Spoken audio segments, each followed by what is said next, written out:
افتخار شاہد صاحب، ایک واحد ذریعہ ان تمام خبروں کی تصدیق یا تردید کا ایران کا سرکاری ٹی وی ہے، وہ کیا بتاتا ہے اس بارے میں؟ جی دیکھیں، ابھی تک جو ذمہ دار ذرائع سے جن خبروں کی تصدیق ہوئی ہے ان کو تو ہم نے ناظرین تک پہنچایا ہے، لیکن ابھی تک رہبر اعلیٰ کے بارے میں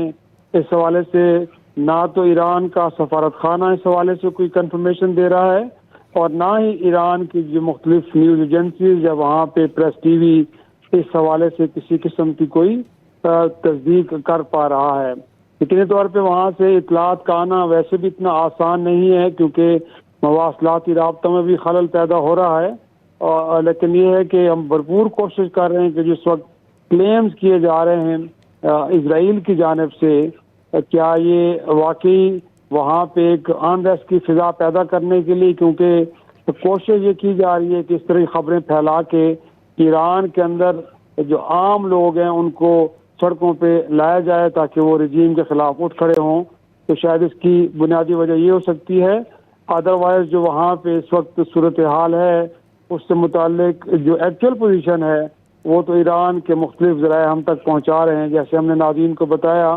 کہ ان حملوں کے دوران مجموعی طور پہ 201 افراد شہید ہوئے ہیں، 747 زخمی ہیں، اور ساتھ میں یہ کہ رہبر اعلیٰ کے صاحبزادے سید مجتبیٰ خامنہئی کے بارے میں بتایا گیا کہ ان کی شہادت ہوئی ہے، ان کی اہلیہ کی شہادت بھی ہوئی ہے،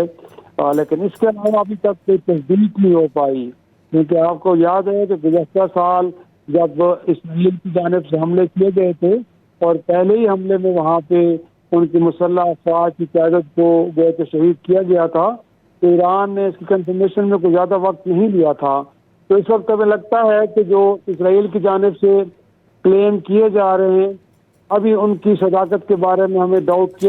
کر سکتے ہیں کہ شاید وہ درست ہوں یا نہ ہوں،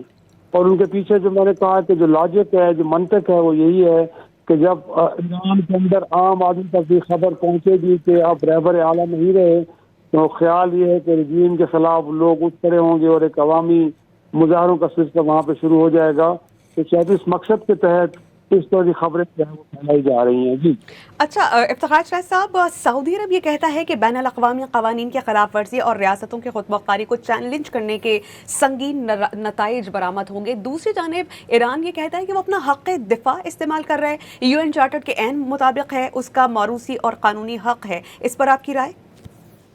جی اصولاً ان ممالک کے اندر گویا کہ امریکی فوجی اڈے موجود ہیں، اور اس وقت براہ راست امریکہ اور اسرائیل ایران پر حملہ آور ہیں، تو یقینی طور پہ اب فاصلاتی طور پہ امریکہ تو وہاں سے بہت دور ہے، لیکن جہاں جہاں ان کی تنصیبات فوجی موجود ہیں ان کو نشانہ تو ضرور بنایا جائے گا، کیونکہ یہ جو حملے ہو رہے ہیں یقینی طور پہ انہی تنصیبات سے تو ہو رہے ہیں، انہی اڈوں سے تو ہو رہے ہیں، تو اگر ہو رہے ہیں تو میرے خیال میں پھر سعودی عرب کو یہ ضرور سوچنا چاہیے کہ جب آپ اپنے ملک کے اندر کسی غیر ملکی فوج کو اڈا فراہم کرتے ہیں تو اس بات کا کبھی امکان ہوتا ہے کہ جب جنگ کی صورت بنے گی تو ان فوجی اڈوں کو اہداف بنایا جا سکتا ہے، تو یہ ضرور علاقائی خود مختاری کی ایک طرح سے خلاف ورزی ضرور ہے، لیکن ایران کے پاس اس کے علاوہ کوئی آپشن نہیں ہے کہ جو خطے میں اس کے خلاف خطرات ہیں ان کو کم سے کم کرے، اور ان کو کم کرنے کا طریقہ یہی ہے کہ وہاں پہ موجود جتنے بھی امریکی فوجی تنصیبات ہیں ان کو نشانے پہ لیا جائے، وہ قطر ہے، وہ کویت ہے، وہ سعودی عرب ہے، وہ متحدہ عرب امارات ہے، جہاں جہاں بھی وہ ان کو مل رہے ہیں، بحرین میں جہاں جہاں بھی فوجی اڈے ہیں وہ ان کو بنا رہا ہے، تو میرے خیال میں اگر یہ سویلین علاقوں میں جا کے اگر کوئی ڈرونز ہیں یا میزائل گرتے ہیں تو پھر ہم سمجھ سکتے ہیں کہ سعودی عرب یا خلیجی ممالک میں سے کوئی اور اگر اس طرح کے اقدام کو کنڈیم کرتا ہے تو شاید اس کی تو لاجک موجود ہے، لیکن اگر خالصتاً وہاں پہ فوجی اڈے جو امریکی ہیں ان کو نشانہ بنایا جا رہا ہے تو میرے خیال میں اس پہ تو بات اور کنڈمنیشن اس کو ہمیں کوئی زیادہ اس میں وزن نظر نہیں آ رہا،